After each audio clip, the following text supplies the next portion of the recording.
Okay, everybody, we are live. We have my dear friend Paul Robison, who is a licensed acupuncturist out of Washington, D.C. Man, I've been wanting to get you on here, so thank you for doing it. Here we are. Here we are, indeed, my friend. Thank you, man. Thanks for having me on. Yeah. I'm really excited to be on here and Yeah. just do what we do. Yep. Talk. Yeah. Have a good conversation, Yeah. man. We do that well. So to give everyone background, I lived with Paul throughout the entirety of acupuncture school. I mean, I think the first year we didn't technically live together. Yeah, the first year we were didn't really talk that much the first year. I think because you were kind of taking classes off campus. Yeah, it was a bum steer. I mean, I got pushed into my martial art teacher at the time told me to not take the prerequisites at 5 branches. And it was like, just go to Cabrillo and take all these like full-fledged college courses. It was the worst suggestion ever. All it did was slow down my 5 branches career. But in any case, yeah, we didn't hang out that first year. Then the second year, I went through the worst breakup of my life, and I pretty much came to Paul on my knees and was like, "Hey, man, I don't know you, but I'm broken. Can you help me for the love of Hey, God?" Paul, what's up? What are you doing tonight? Great. How's it going? Because I'm crying left, right, and center, and I need someone to listen to me. And you showed up, It was a good lesson in vulnerability, the power of vulnerability. Oh, man, what a clusterfuck. I was in a shit show of the most epic proportions when I came to Paul, but it was also the beginning of our friendship, so which is pretty cool. And it's been 10 years, man. God, 10 years. Yeah, I know, man. That we've known each other and been through. It goes by in a blink. Yeah, we've been through quite a bit. So Paul and I lived together all through acupuncture school. We threw some epic parties. We had lots of great adventures, and we both went through our respective, what you would call just healings, going through school, the processing of our life and our bullshit. But every day. Yeah. So Paul, how long you been in DC now, total? How many years? I came out here in April 2013. So wow, it's 6 years now. Man, see again that little 6 years time. And I had come out here because my wife now was out here, who was a long time love of my life, and so when I came out to thinking, okay, she's got a job out here. I've never lived on the East Coast. I'll just go out there for like 2 or 3 years. Yeah, I remember. And then we'll come back to California. It'll be great. Then we got engaged. We bought a house in Maryland. Yeah. And now we have a beautiful little boy. So yeah, you just got to roll with it, I guess.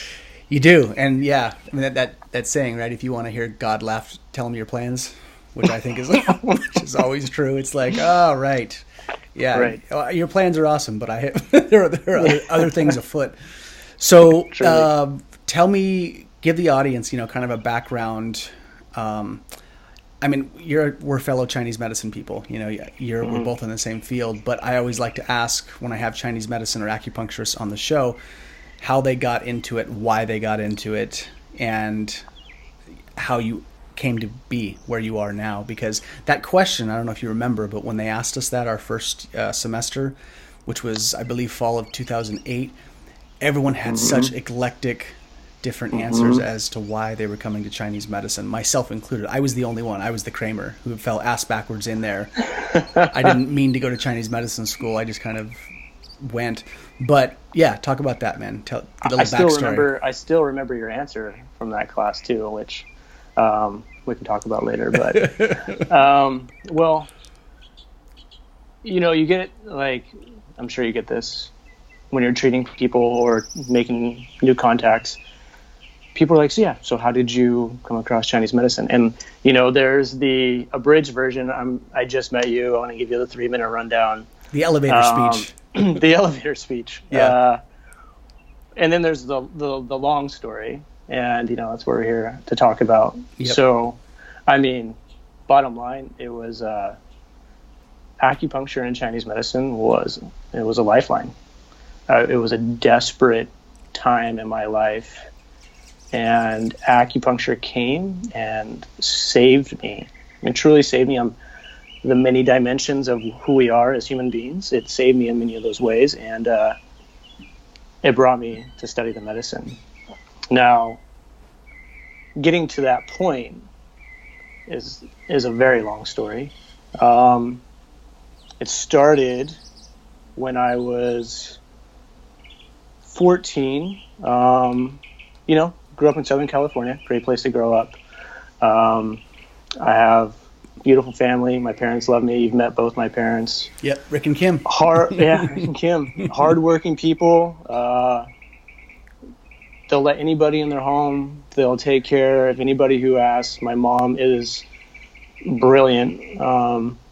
She was a teacher and developed her own curriculum to help kids with like ADHD and hyperactive disorders. And, it was a very dynamic home. Let's say that. Yeah. So, 14 years old, started developing some pain. You could chalk it up to being an adolescent going through puberty. And, started losing a little weight. And time was going by, and the pain was just getting to be a little too much. And my parents started taking me to doctors. And I went for like 3 or 4 months, and doctors couldn't find anything. And the pain started to get pretty bad. And if you looked at me, I just posted this the other day, you saw it. Mm-hmm. If you looked at me, imagine an already awkward teenage boy, because you're a teenage boy, you're awkward, skinny. Sure. When he looked at me, I would be standing with my head kind of like this, and I'd be like looking up. I don't know if you can get that profile. Yeah. And what was going on, which we didn't know at the time, was I had a tumor growing up and down my spine, wrapped around my trachea and collapsing my left lung.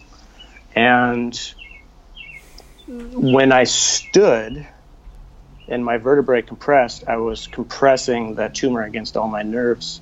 So I was in pretty intense pain, but for whatever reason, I just kind of bared the pain. Yeah. So finally, they were checking it out. They did an x-ray and they saw a shadow. And they're like, look, he's got a tumor. We got to get him to the doctors like now. Mm-hmm. And I remember that day.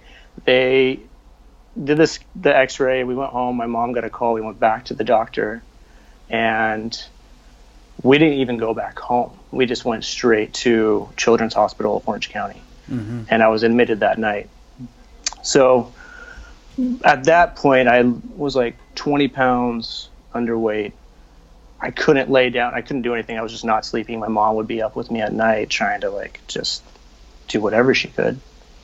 And I get to the hospital and it's just one test after another. And within, I think it was like 2 days, they had done a biopsy. They had done surgery around my neck.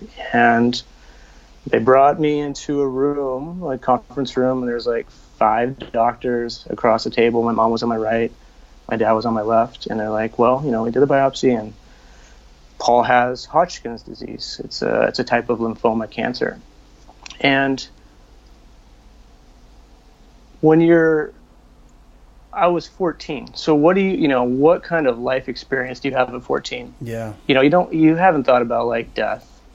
You haven't thought about the nature of who you are. You're just like a kid. Yeah. And I remember feeling the energy of the room. It was very serious, very solemn. I could feel my mom like quivering and crying, and my dad just being like, Rick, just totally like stoic and quiet. Mm-hmm. And so they delivered that message, he's got Hodgkin's disease. And I heard cancer. I didn't know what Hodgkin's disease was or anything. And when I heard cancer, I looked down, I looked at my mom, I looked at my dad, and then I just looked at the doctors and I said, okay, so what are we going to do? And there was this moment where I felt like a screen like slid across my vision. Mm-hmm. And there was just this like the shift of like, okay, let's get serious, Yeah. And so we started treatment I think the next day. I started radiation. That was a cluster cuss. For those who haven't or been through cancer, and there's a lot of us that have been through cancer these days. Yeah. or knows somebody that has, when you get radiation, it's a process. They have to they need to make sure where they send the radiation, it goes to this specific place every single time, because radiation it's just that, it's radiation, man. You don't want to be hitting the lungs, you don't want to be hitting the heart, right? Or you want to mitigate that, right? So it was that was like a 8-hour process of x-rays and them putting me under these pillows and moving me and putting these tattoos on me. And in the process of that, if you hear something, that's my little dog. He's trying to get it's okay. I can't hear anything. But if it happens, it's all good, man. It's part of the little recording. Goose.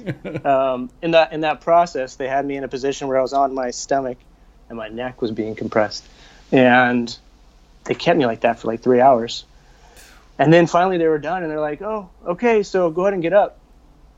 And I went to go get up, and nothing happened. And I was like, I can't move. And I started flipping out. I was like, I can't move. And they're like, "Oh, it's okay, you're fine." They're like, "Just relax, you'll be okay."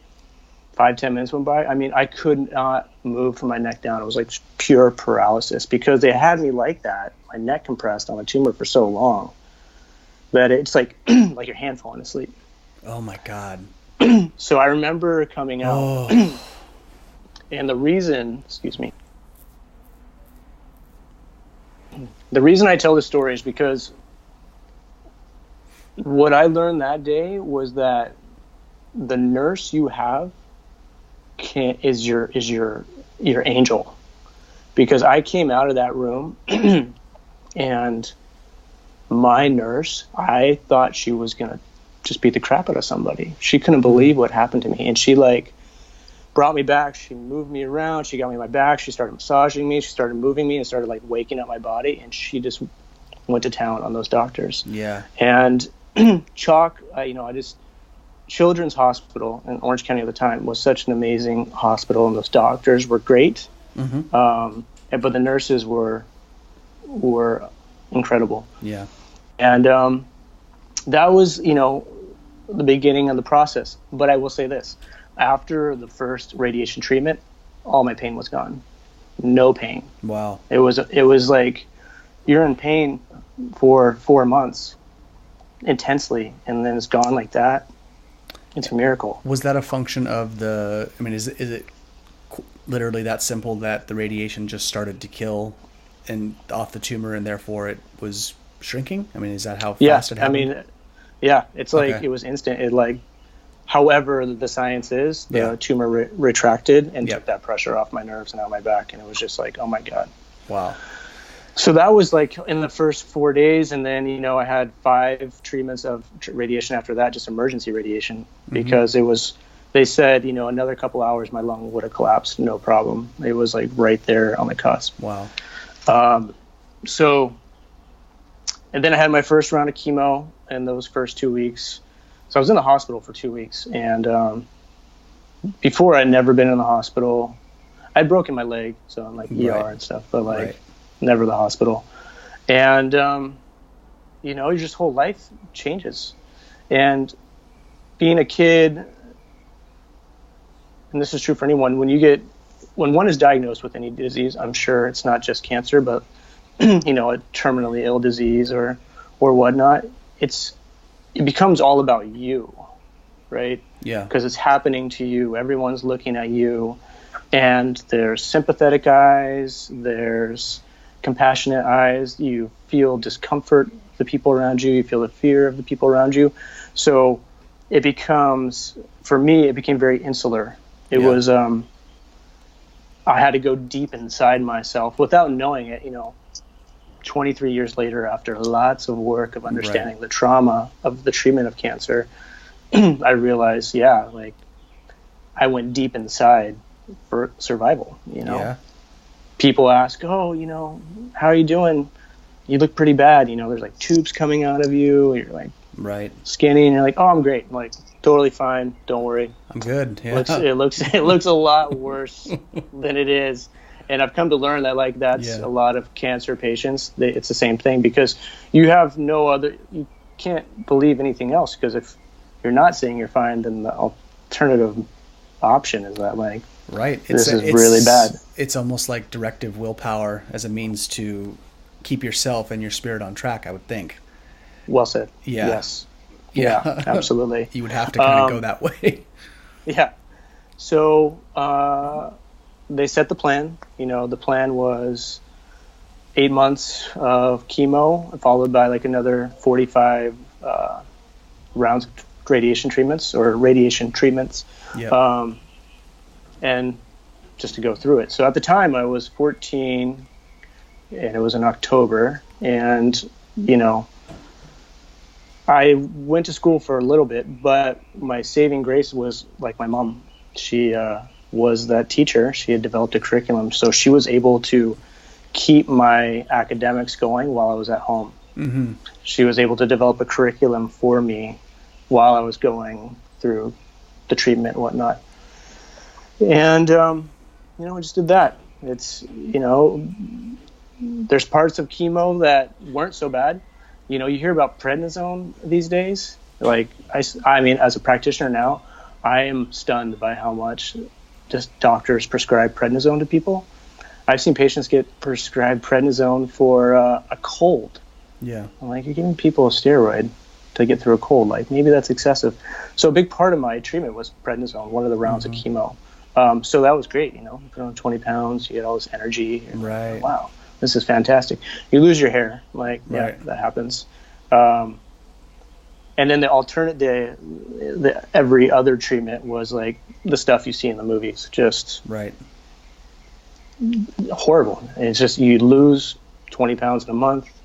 Every smell, every sound, everything is uncomfortable. You're in pain. Yeah. You don't want to eat. You just want to like crawl in a hole.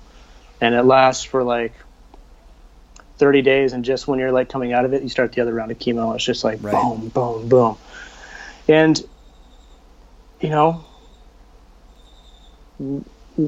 when you think about, like, when I say, oh yeah, I had cancer, you think like, okay, Paul had cancer. I don't know how many people think about how cancer or a significant diagnosis ripples out through a family. Yeah.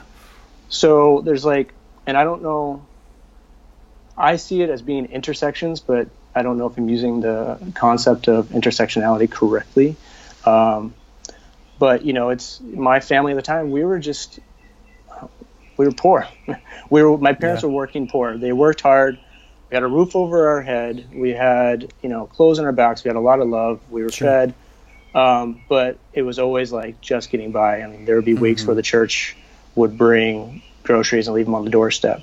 Right. So you have your kid, that's a socioeconomic situation, and then your kid is going through cancer, and you can't take time off, but you got to take them from Riverside, Orange County, which, if you don't know that distance, it's with traffic like an hour and a half drive. Yeah. Every day, and then drive home, and you got to go to work. So I think about it, and I'm like, man, my parents, especially being a parent now, like watching your kid go through that is already like, no. It's brutal. Brutal. And then like, oh, you still got to like go to work. Right. You still got to do your 9 to 5. You still got to pay the bills. Correct. You still got to take care of your other kid and make sure he's okay. Life moves forward. And it's such now a lot of my reflection is like, wow, what's the cultural impact of cancer and how we're treating cancer and the resources that are available to families? Like, what privilege did my family have and I had to even have access to treatment versus other families that don't? Right. But going through it as a teenager, you're just like, I just gotta go get more chemo. I gotta go. Yeah. Feel like crap for a month, but I just want to give a shout out to my parents. I mean, I don't know how they did it, but they did it. Yeah. And later, the cost became apparent of the toll that it took on the family. Sure.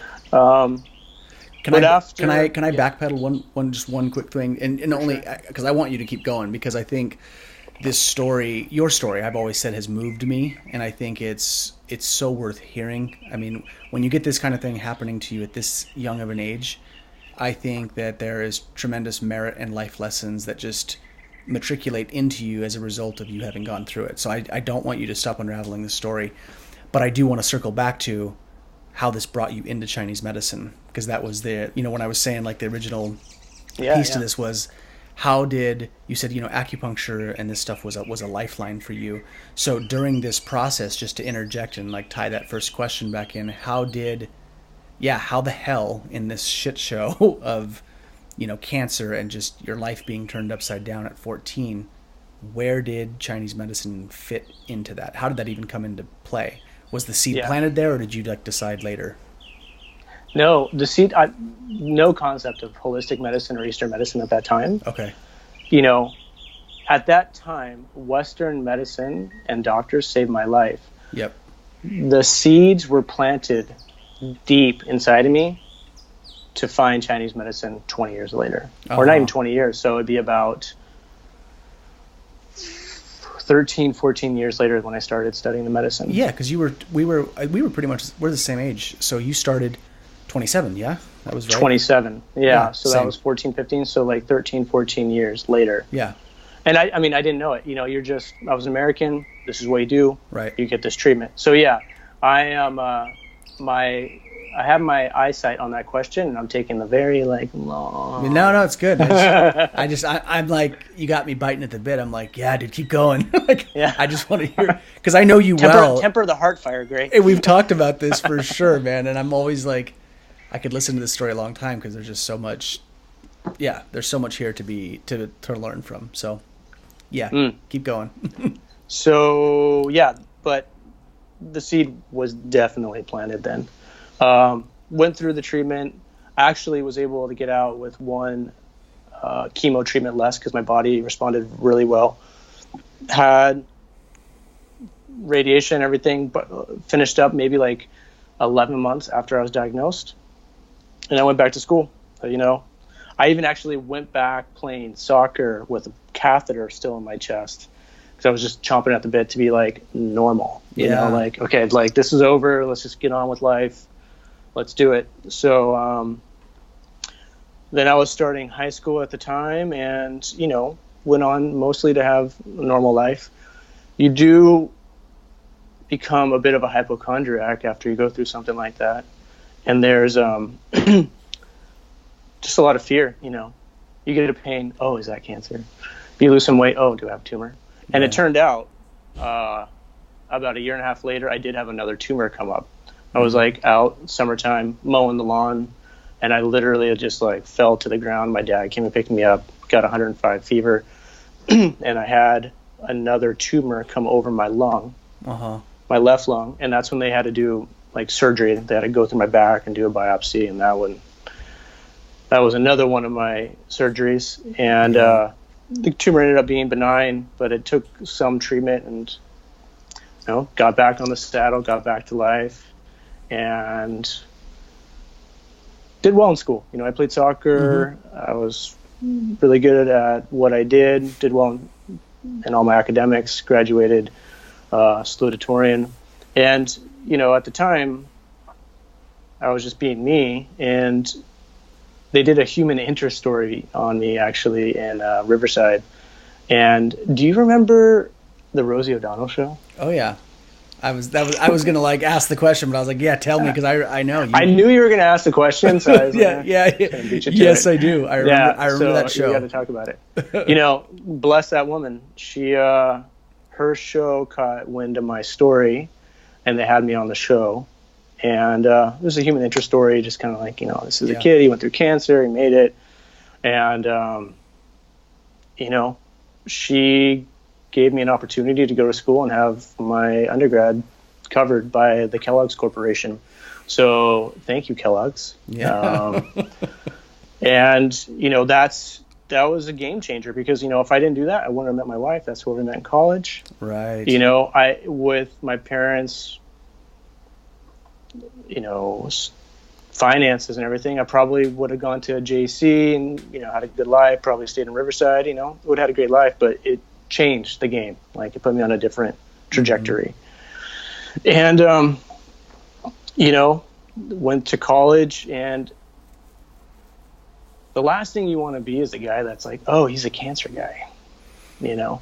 So that's when I started to learn how to like just keep it to myself. Yeah, I would tell my buddies or like close friends, you know, I told my wife at the time, but I didn't want to be that guy. I didn't want to make a big deal about it. So I did everything I could to be normal, to like, you know, I joined a fraternity, a really good fraternity, great guys, made friendships that I still have, and did my best just to like have a normal life, you know, disregard any pain, try not to be afraid of anything. Of course it would happen. Sure.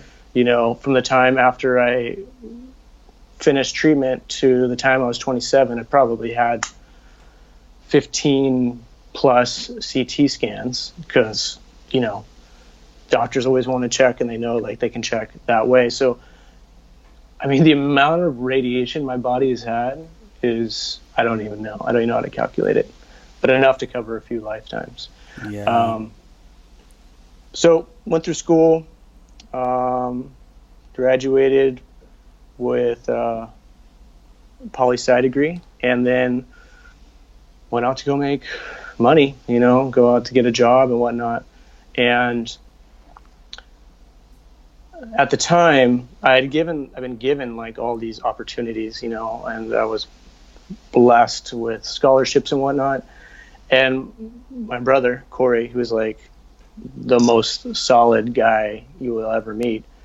So true. I wanted, man, that guy is so solid. I wanted him to have the same opportunities. So I was like, okay, I need to like go work, and I want to help him go through college, like whatever it takes. And, I went into a corporate world doing mortgage financing. And, when I was doing that, I was learning like the business. You know, I grew up doing construction. One of my good friends, his dad owned a plumbing business. So in the summertime, I would do jobs doing construction and just learned like how a project worked. So when I went into mortgage financing, they were doing these products called like construction of permanent loans. And I just learned the financing side. And a lot of people don't know this, but I went in and I became a sales trainer. I was managing like a $40 million pipeline. I was training people how to sell these loans. I was training brokers. I was like doing pretty well. I mean, of course it was the mortgage boom. So it was a hyperinflated economy and it was all artificial. And I was a part of all that. I was 24, 25, making six figures and like living in Newport Beach on the beach with my friends. And it was just, life was good, man. Yeah. You know, get up, go to the office for an hour, go surf for a few hours, go back to the office for 10 minutes, and then work all night. You know, it was like working hard and playing hard. And I noticed I started getting like some stomach pain and would just kind of like have digestive problems. And, you know, what do you do when you're 25 and you have digestive problems? You take like Pepto-Bismol or like something like that, you know? Yeah. So I kept ignoring it. Then I got a MRSA infection. It popped up on my foot one day and didn't know what it was. Ended up my foot got so big that I couldn't walk on it. I went to the hospital. They're like, yeah, you have MRSA. I was in the hospital for a week with that, heavy antibiotics. I came out and they're like, yeah, there's nothing you can do. You know, just, it happens probably from like surfing, the water quality and stuff like that. I'm like, okay. Went back into work. And 6 months later, I'm like, I start getting a little pain in my face, starts swelling up, and I'm like, man, I have, dude, like I gotta. This is definitely like the same thing that happened with my foot, and like a moron, I'm like, okay, I'll put rubbing alcohol on it, and that will like make it go away. Like I knew nothing. Yeah. And my eyes started like swelling shut. I'm like, okay, God. Here we go. So I go to the ER, and they have me on a bed, and I'm just waiting. They do a swab of my nose, and they're like checking me out. Excuse me. And I'm sitting there, and the nurse is just kind of like hanging out, doing her charts. And all of a sudden, it felt like somebody stabbed me in the gut, like a knife in the belly. I've never had that, but I'm guessing this is what it feels like. And I just moaned in pain. And she's like, "What?" I'm like, I am like, something just happened. I'm in so much pain. And they were scrambled. She got a doctor. They did a CAT scan. And what had happened, I had been having chronic diverticulitis, so inflammation of the intestines, because I was not taking care of myself. I was super stressed. Yeah. I'm an empath, so I internalize all my stress into my body. Yeah. And the inflammation in my intestines got so bad that a hole had perforated in my large intestine. And I was becoming like septic. Like, I mean, literally having bowels like go into your peritoneal cavity. Mm-hmm. So they're like, yeah, you got your large intestine like perforated, like you need surgery tomorrow. And I remember just being like broken, broken. Like, what else can go wrong, you know? Yeah. So, you know, fortunately, my parents were up north at the time. My aunt came to my rescue and spent time with me and made sure she just was like kind of nursed me. But, you know, I had colon surgery. They took out a foot of my sigmoid colon. They opened up my abdomen. On top of that, I still had the MRSA infection. So I was in the hospital on that time for like a week and a half. When I left, I was 35 pounds underweight.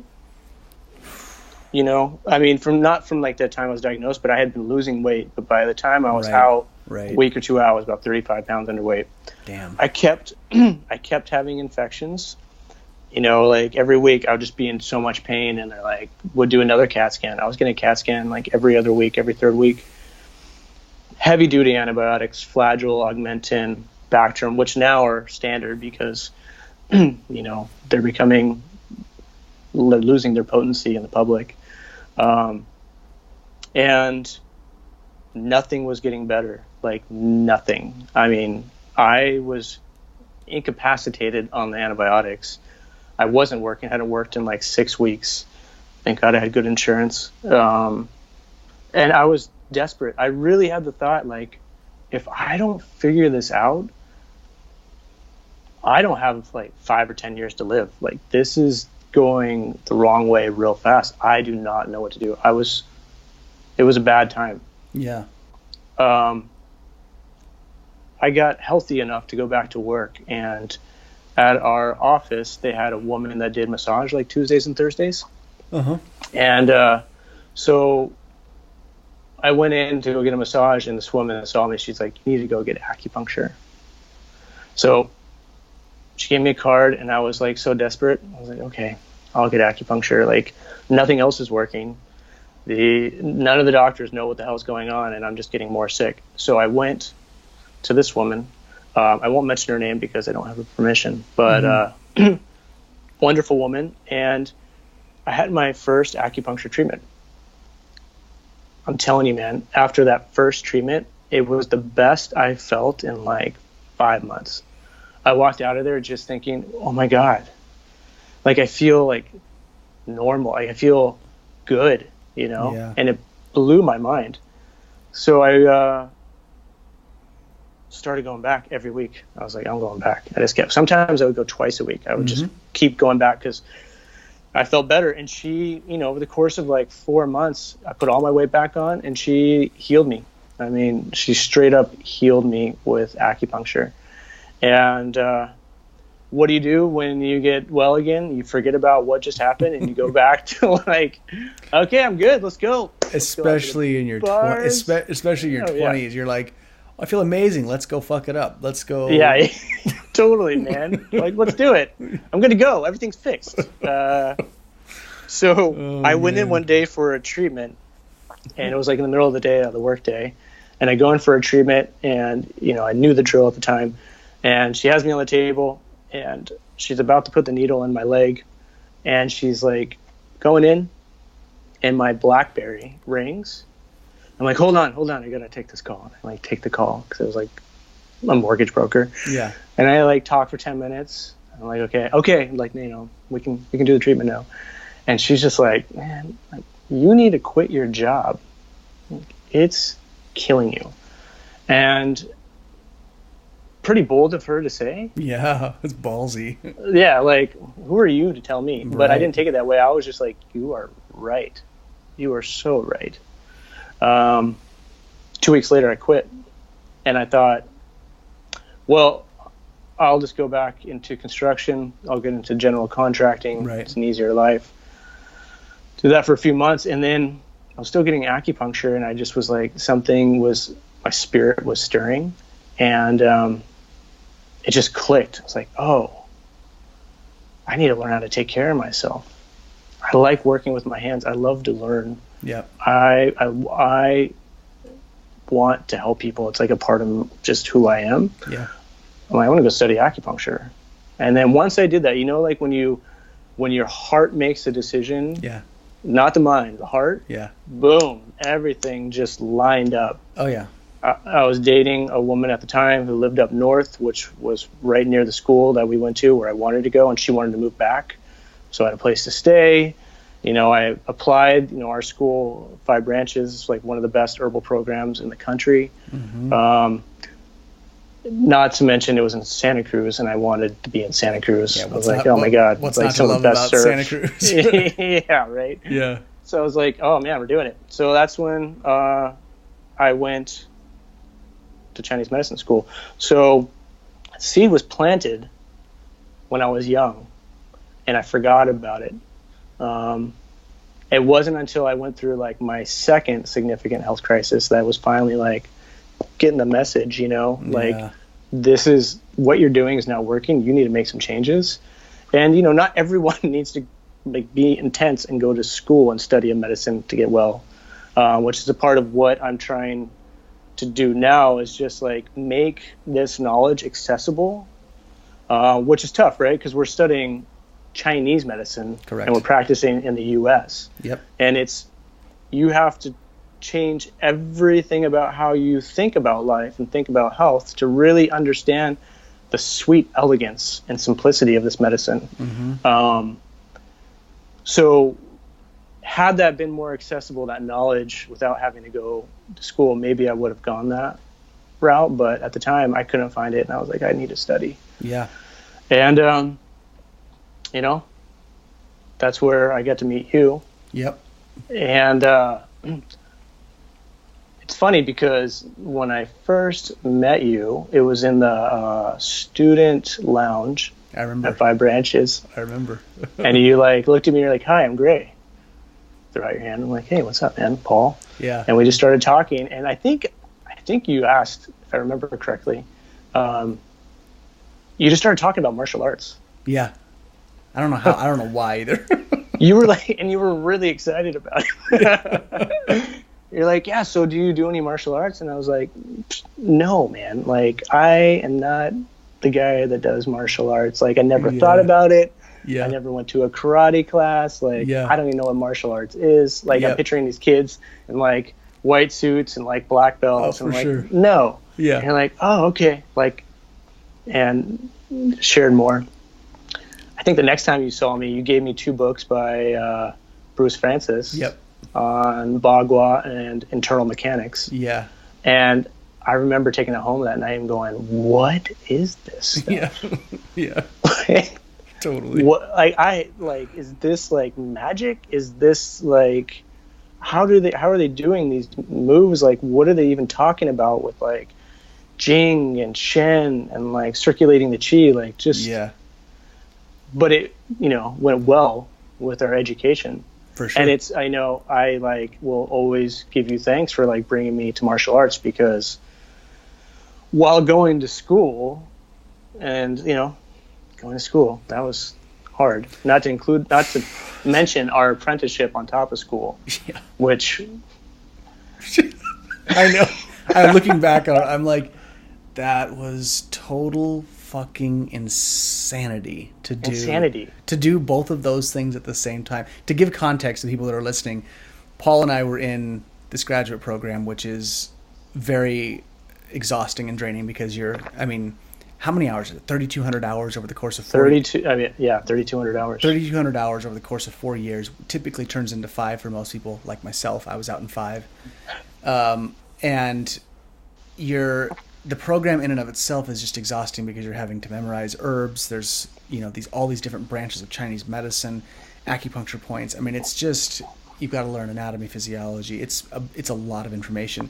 And then Paul and I decided to do this apprenticeship with our martial art organization under our teachers at the time, and to study, Tuina, which is the Chinese, Jin Shou Tuina, which is golden hand Tuina, Chinese massage. We did that, but it required us to be there, 16 extra hours a week, right? Not including the martial training. But right. Yeah, that was just clinical hours. It was like 16 hours a week, plus we had to drive to Los Gatos at 7 a.m. for training. Right. Do clinic all day. So from Santa Cruz to Los Gatos, you got to drive through the mountains. So that's like, at best, a 50-minute drive. Yeah, it's like, right. It's like 35 to 50, with 50 usually with traffic. And then we would do the clinic and then train martial arts class from like 7 to whatever that were, 5:30 to 8 or 2.5 hours. 2.5 to 3 hours. And we'd get home at 9 or 10 because we'd eat something afterwards. And God, it was, what a crazy fucking schedule. Crazy, man. We did that for it was so brutal. Yeah, like just over 2 years we did that. Mm-hmm. Thank God for the treehouse, man.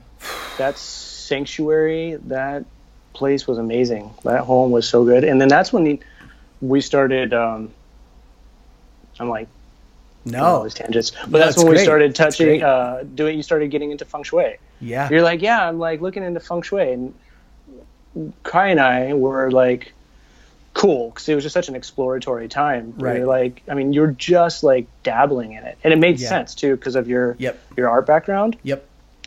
And if there was ever a home to practice feng shui, it would be the treehouse. Dude, that house. Again, this is cool, and it's okay that we're tangenting on this topic because I feel like the way these questions, how did you get into Chinese medicine, how we met, us meeting at school, I would just say that collectively these threads, how we found each other as as like his best friends, and then the thread of Chinese medicine, how Chinese medicine changes people's lives and how it integrates and enmeshes and makes your life current more elegant. It makes it more dynamic. And you get all of these amazing things that come into your life that benefit you. And we got to, like fledglings out of a nest, we got to explore it while we were babies in the medicine. That was such a, formative time to be studying something like this at the same time. All of us relatively in the same age group too, give or take. Kai's a little bit older, but not much. And this house that Paul is talking about, you mind if I just give him a little background on, no way, man. On the tree I wish house. we could just hit a button and watch a video. We should have recorded a video of walking through that house. Well, I did for the party. Do you remember that? The one I sent to B? It's like a 3.5 minute. Right? Do you have that? I have it. Oh yeah. I'll send it to you. We got to watch that. Yeah. I'll send it to you. Yeah. So this house, you guys, everyone that's listening, this house was called the Tree House, and there was in Aptos, which is about 15 minutes south of Santa Cruz. And I originally lived there with Josh Schneider and Gretchen Valencia. And shout out to you guys, Cloudgate Healing Arts in Colorado. They're awesome. You guys should go see them if you're in Colorado. Yeah, go see them. They are amazing. Broomfield, man. They are amazing. They are fantastic. They really are. And so I was living with them. They were not a couple yet. They ended up falling in love in that house and becoming a unit while I was living there. And then I was awkwardly just, we were all just friends living together. And then one night I come home and it's like candlelit, the lights are dim, and they're just staring at each other over like the table, drinking wine and eating lamb. And I'm like, what the fuck happened over the weekend while I was gone? Like, did I miss something? And then they were just, totally in love. And then after a while, it was just kind of that thing where I was like, you guys, I feel kind of strange now because you guys are just, glued. And it was really awesome, and I was happy for them. But they were like, yeah, we're kind of thinking about moving out. And so they did. And then I had this really awesome window where I had the house to myself for 2 weeks. And during that time, I lived in that house for 2 weeks, and I talked to the property manager, and I was like, well, obviously we need to fill people. And he's like, well, do you want us to put an ad out? And I was like, actually, if you're cool with it, would you mind if I just asked some people and brought them to you? Because I would kind of like being the control freak that I am. I was like, I'd like to control the process and actually pick. And they were like, that's fine. Just, it's your dollar. So I had 2 weeks to stay at that house. And this house was, come to find out later, the house, when I saw it immediately before I moved in with Josh and Gretchen, the house gripped me. I saw it on the ad on Craigslist and I was like, oh, that looks interesting. When I got there, the house was empty, and I walked up to it, and I remember there's all these windows on the house, and I remember having my face glued to the window like a troll, smashing its face, and was just like, I want in there. Like, let me in there. I gotta live here. I started and Josh was like, dude, you like this house? I'm like, bro, I was destined to live here. And I was just I've never had a house or a property grab me energetically so much. Something about it. And then, that process, I was in love with the house, had that 2 weeks, and then I ended up reaching out to you. And I think you had visited the house once. Yeah, you had one time when Josh and I drove you home or something. Correct. After it was like after a party or something. Yeah. And then I got Paul to come in, and then our good buddy Kai Van Bodie, who was just on just a couple episodes ago, had him come to the house, and the three of us, we had this house, and it was, this house was on a hillside. And it had a huge deck that overlooked the Aptos Hills, and the trees. There were just a bunch of various different types of trees, but oak trees that surrounded like a bowl. They wrapped the entire, from the Google images. It looked like two arms wrapping around the house, like hugging the house. Just trees were like hugging the house. And you would look out the windows in these big, almost entire wall windows, and you would be in the canopies of the trees because you were on the hill. Yeah. So you'd have birds flying all around you all the time while you're looking out into this view. And we had that deck, which was amazing. That deck that was like 40 feet by 30 feet, which was amazing for training. We just get up and go out there and do lines every morning, or walk tincture or whatever. Correct. It was beautiful. I mean, it was just an epic spot, and because of, remember, the terrain, the fog and the mist would roll through the trees, and it was like living in a modern Taoist monastery, but with like guys in their 20s and 30s. It was just we're weird. We're weird. Definitely weird. Remember that whole winter season? We would say okay, let's have silent night, and we would Tuesdays we would turn off. We would unplug the refrigerator. Yeah. So we wanted no noise, no electricity. Yep. We'd have candles, and we would just be in silence from one until the next morning. Correct. And my intention to come to this is one of the many things of Chinese medicine is that it's holistic. Yeah. It's not a sum of its parts. It's everything coming together. Mm-hmm. And what I learned, our friendship was a healing for me. It just was. Me too. You bring me to that house. That house taught me how healing a home can be. Yeah. Remember, you said it happened to me. The first month I was out there, I slept 10, 12 hours a night. I'm like, what is wrong with me? Oh, yeah. I couldn't sleep enough. And I really thought, dude, something is wrong. What's wrong now? Yeah. Something. Right. Here we go. Here we go again. You're like, bro, no, this is what happens. Anybody that comes out here, moves out here, it happened to me. You just, it'll last 30, 40 days, and then you'll be good. Yeah. And it was true, 30, 40 days. And it happened for all our roommates that moved in afterwards. Yeah. When Kyle would go to China. Yep. People would come out I don't know what it is. I just keep sleeping. Right. And it was, I think, my nervous system was just unwinding. It was so serene and peaceful out there. Yep. I could actually rest. Yeah. And see the rejuvenating power of just rest. Yeah. It's so powerful. Remarkable, man. That home, remarkable. Yeah. You're just, feeding fuel to the fire. I mean, that's exactly right. That house, and I think that's, that piece, that house, that was a crazy thing. I look at my life now, that house, our friendship, Kai living there, us having that, the Sanyang, which means 3 yang, that's what we called our little unit. It was that little trinity we had. There was so much medicine that came out of living there. And I remember that house moved me so much internally. It made me think about different things, and I just felt so amazing on that property, given the geography, where it was placed, the hillside. I picked up a feng shui book, which I had read about years past, and I remember reading the book, and I started. There's different schools of feng shui, but in this one book, I started going through and looking at the birth year of the home. So I called the property manager. I asked him, that's right, the birth year of the home, the direction it was facing, and then key attributes of a home that makes it like a feng shui, case study, more or less, like the things that make a really good feng shui home or property. So I remember going through this book, and to a T, the year the house was born, the direction it faced, the numbers of the address, its location on the hillside, the Dragon's Back, that huge steep driveway that had a curve. This book, it was like someone, it was like the author had been living at the treehouse and was like, so this is the house. Like, they just were transcribing the treehouse into this fucking book. And I remember thinking, this is why I feel so amazing here. And that was the thing that got me thinking, I think there might be something to feng shui. I mean, that house is what did it. And that was right around the time when you guys were really moving in. That's when I was getting deep into it. And I asked you guys, I said, are you okay? Would you be down to explore implementing feng shui principles in this house, given we're studying Chinese medicine? And like, what do you guys think? And you guys were so on board. You guys, oh yeah, like without a doubt. They were like, that's a great experiment. Let's see what happens.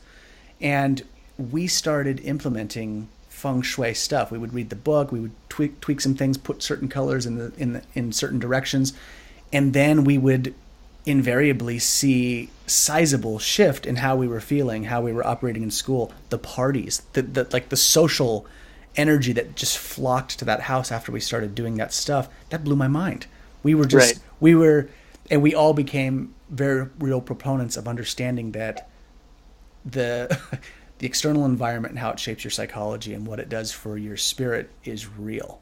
And that house has made it palpable. That was the thing that made it that made it come into form so completely. Oh, and as I'm talking about the treehouse, I'll just hang out. There we go. You're back. I was like, no, not during the treehouse part. Don't Skype. Don't. Well, yeah, like out. I don't know what you're saying, but just this is one of those moments where like the Western mind comes to like the holistic mind, and it's like, oh my God, these guys talking about like putting up pretty colors and putting up objects and yada 100%. Yada yada. Yep. Fine. I mean, if you doubt it, good. Go to China and see how much people believe it there.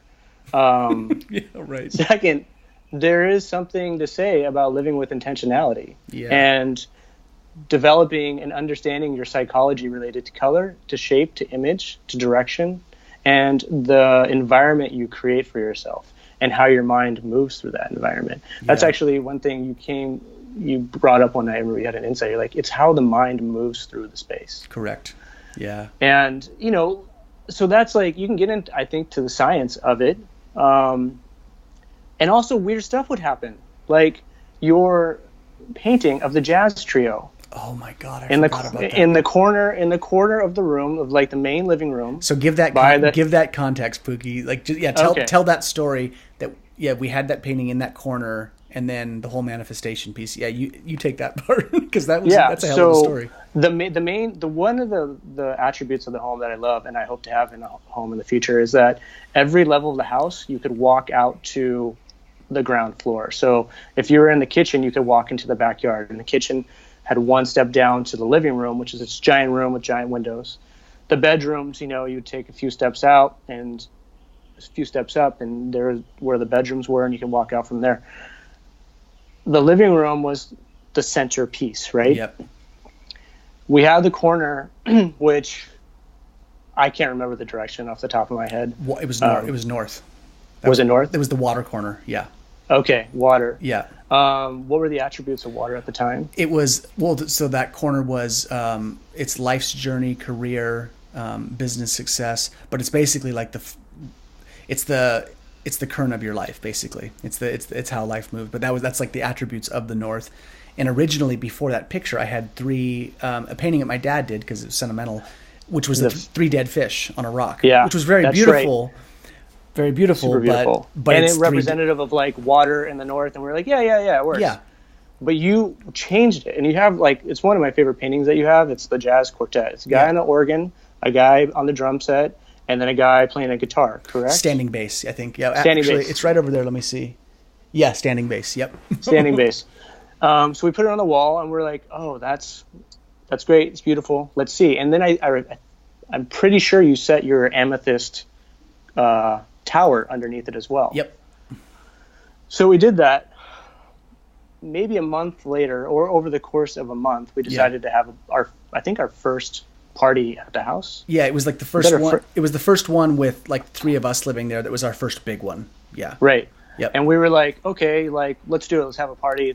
Let's make it happen. And we were planning it out. We're like, let's have some live music. You know, that just makes it so much better. You know. Yeah. And we were all talking about who we would have come out, and we chose the band. It was 7 Come 11. 7 Come 11. Yep. Yeah. Shout out to Gianni if you're listening. Yeah. I heard the music, I think, on the internet, or I never actually saw them, but you're like, yeah, dude, these guys are great. It'll be fantastic. Yeah, they're awesome. So we have them come out. The day we're setting up the party, they come, and, you know, we're at the top of this hill. It's a very steep driveway. Yep. And they have this van, and they're towing a trailer.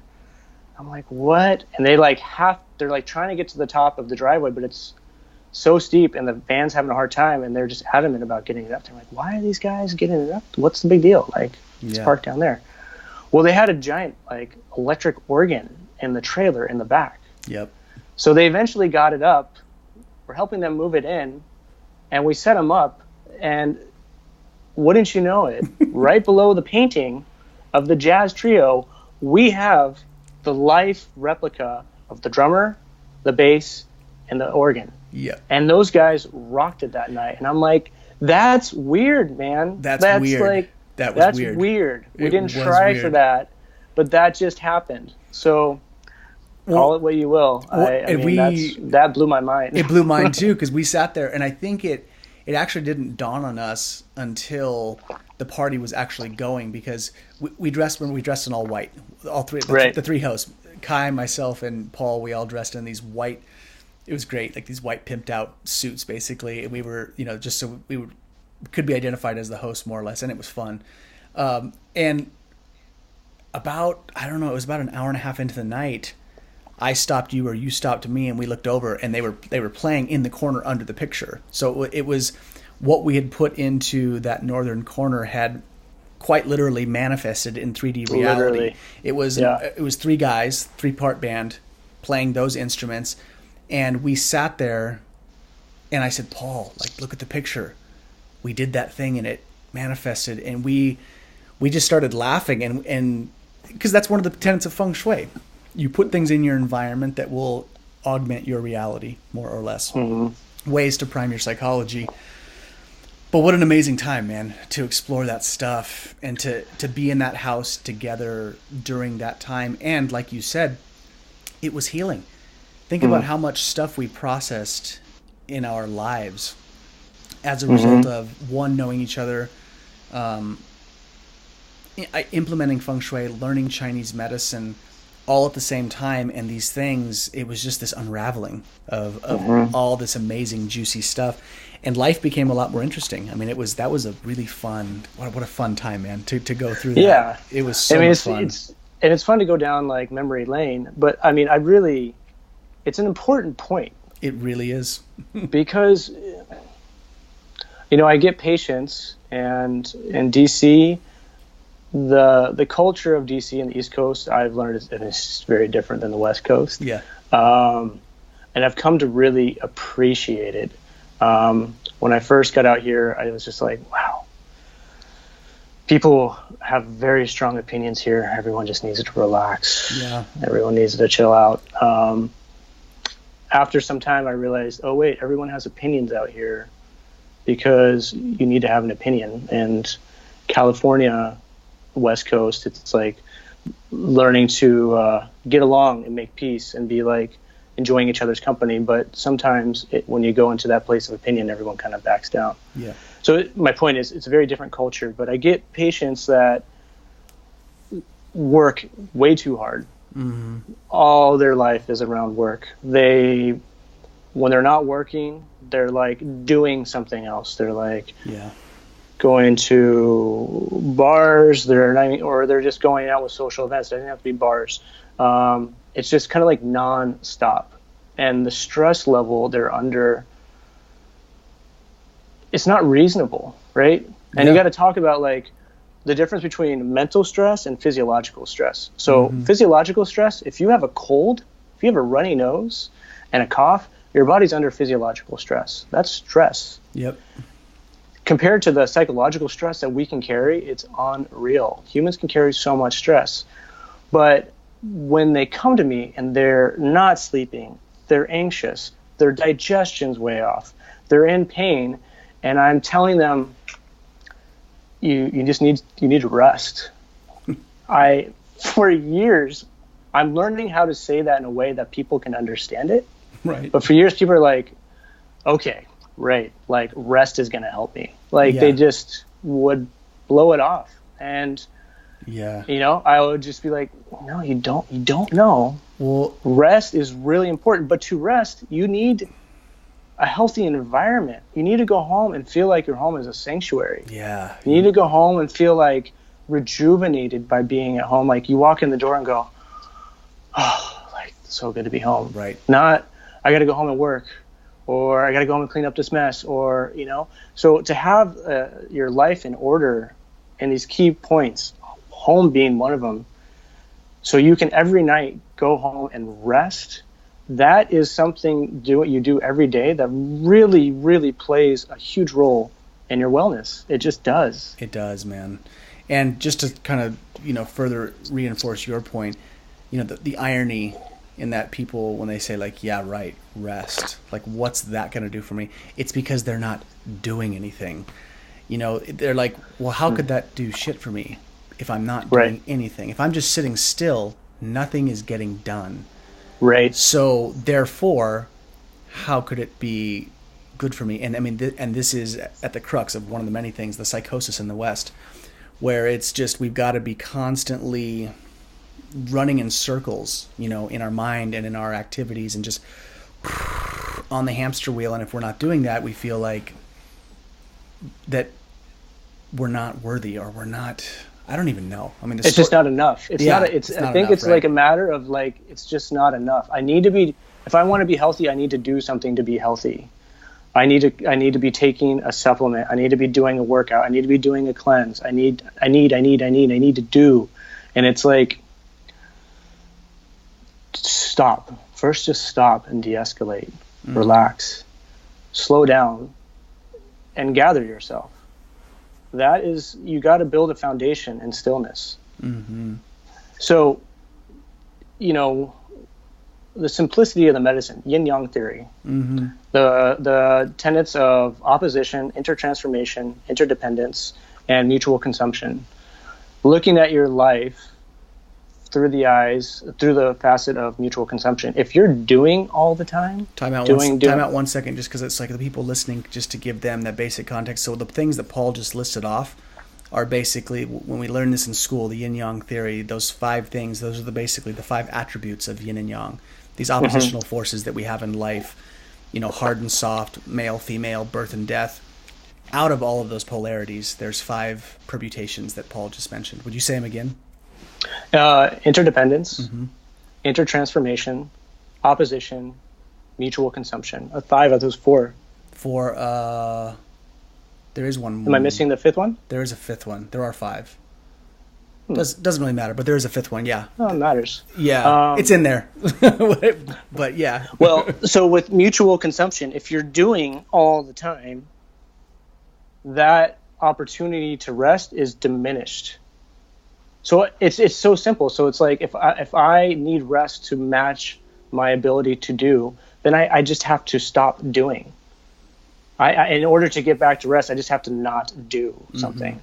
It's so simple, but to get that across to a Westerner that's ambitious, that's taught to keep going, keep buying, keep consuming, it's really difficult to get that point across. For the patients that practice that, they're doing really well. They see the value in that.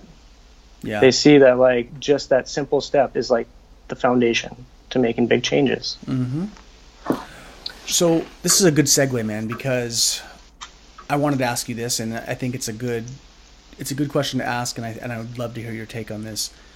When people get into Chinese medicine, they come from different backgrounds, and the beauty and I think is the adaptability of Chinese medicine. People can come into it and develop their own relationship with Chinese medicine. And there are things within the Chinese medicine spectrum, right? Different branches of Chinese medicine that we all gravitate towards. So I have mine that I gravitate towards. You have yours. Every practitioner, and we share some, obviously.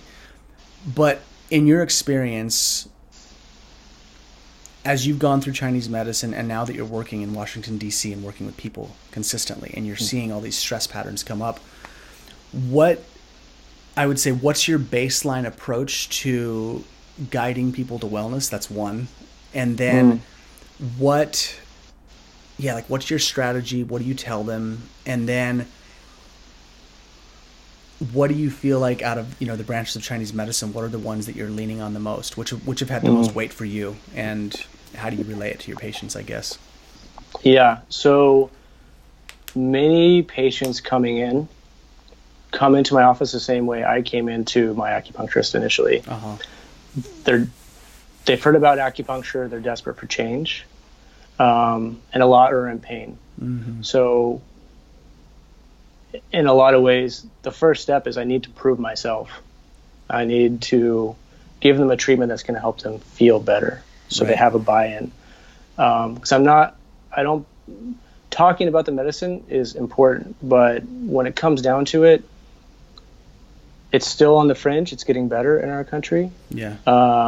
But I have to be good. I have to right. I mean, that's just what it is. Like, yeah, that's I'm right, man. I'm charging a good price, and people are counting on me, and I have 1, maybe 3 chances to help them. Right. And so the first thing is I need to get them to buy in and understand that this medicine can work. So it's to have an impact right away. That's my number one thing. It's I need to have impact.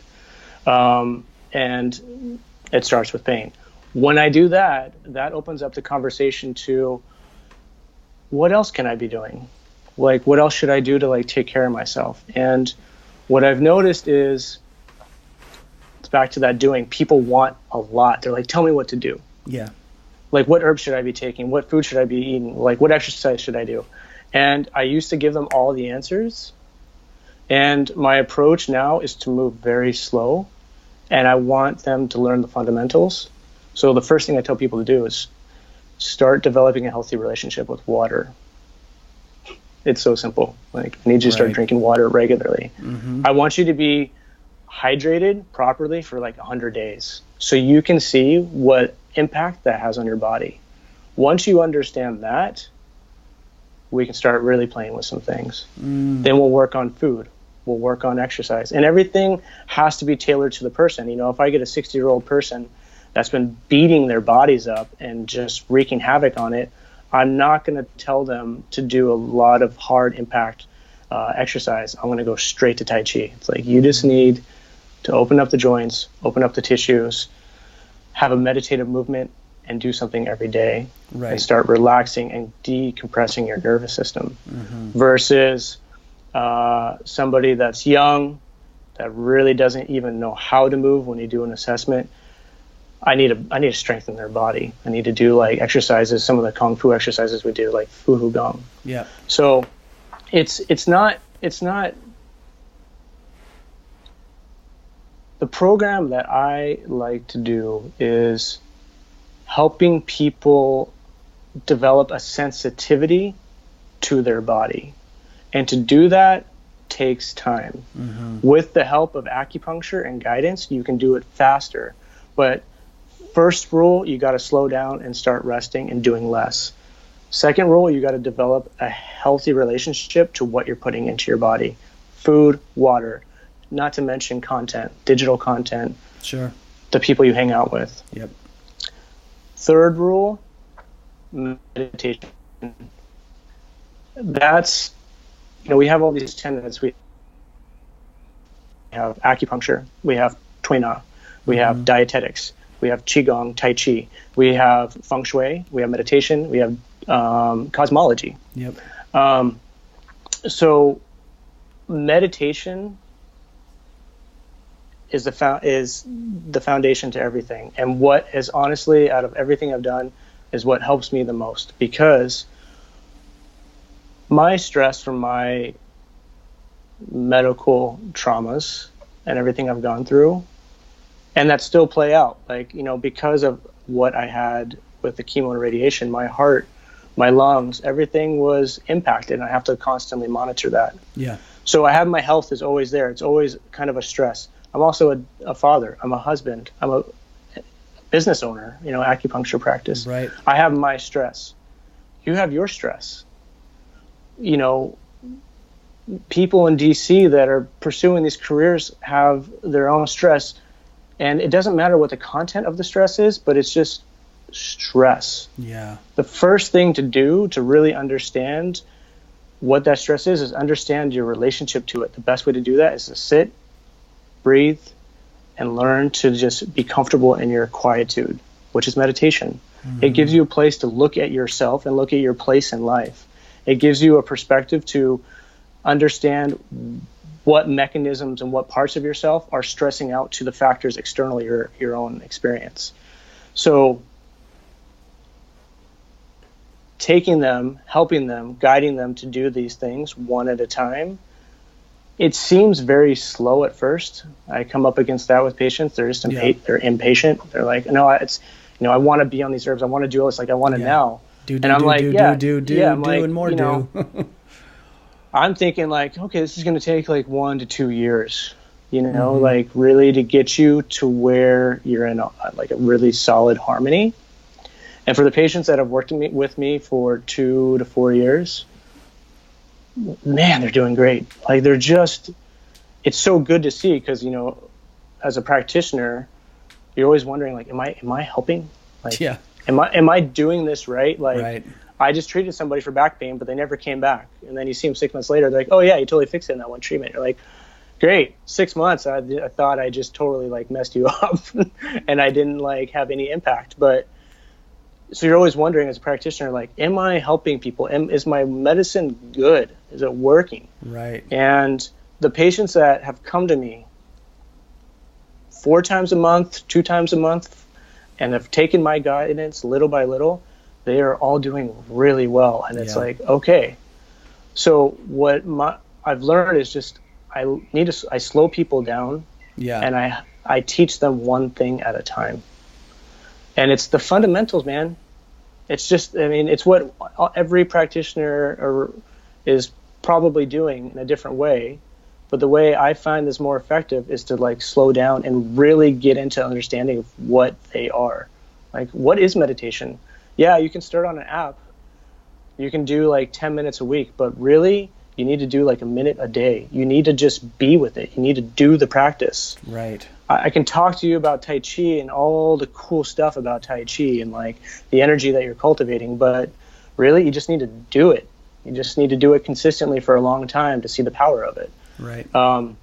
And it's tough because our culture wants to be fixed like right now. And we're taught that we can be fixed right now. Very impatient. And very impatient. Yeah. And that's a part of the medicine. It's like, learn patience. Mm-hmm. Like, patience is a helpful tool. Well, and that's what's built into that, just to interject a little bit there, with what's nice about that, and I think what's fundamentally great about the slowing down message, is that slowing down will fundamentally put you into a place where even if you're not naturally patient, it aligns you with the patient's frequency, more or less. Because I think when you slow down, you're more attentive. You have to listen. You have to not be rushing. And I think when we do things slower, collectively, there's longevity in that.